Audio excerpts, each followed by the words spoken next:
Well, this is an extraordinary story this evening. It's not as big a shock as it might be in a...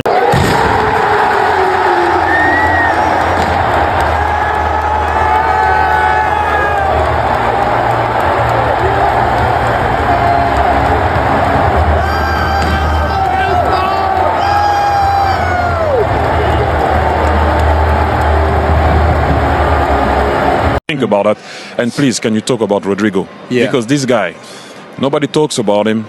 His work rate and his skills, what he does for the team. How is it to play with those two guys? Firstly, Kylian, I think everyone knows what a special player he is. I think, if that start of the season was difficult for him, adjusting for a new team, incredible pressure, unimaginable for most players. And I think it was only a matter of time before he got started, and when the goals came, it was always going to be just a different level of player. The confidence he has, you give him the ball in any situation, he can make something of it. The speed, linking up with Vinny, it's really terrifying for most defenders to play against. So I imagine, and Rodrygo, so underrated. I think for me, he's probably the most talented and most gifted player in the squad. I think the things he can do with the football, we'll be messing around and he'll flick the ball up somehow, and you're like, how do you do that? I'm trying to do it, twisting up my ankles and everything like that. And it's a pleasure to play with both of them. You put them in positions where they can affect the games and they'll win it for you. I think Rodrygo, another thing to mention is he's the one who kind of sacrifices the most, really. I think it's clear that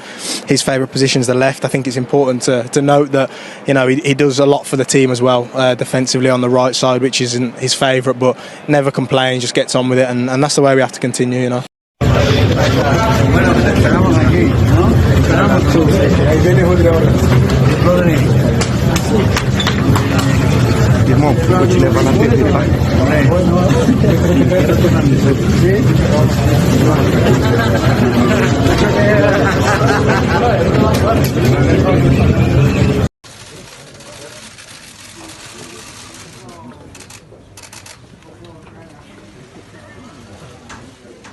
Assistência. Te sente o carrasco do City já? O Guardiola passou me olhando ali. Pode ser que sim, né? Acho que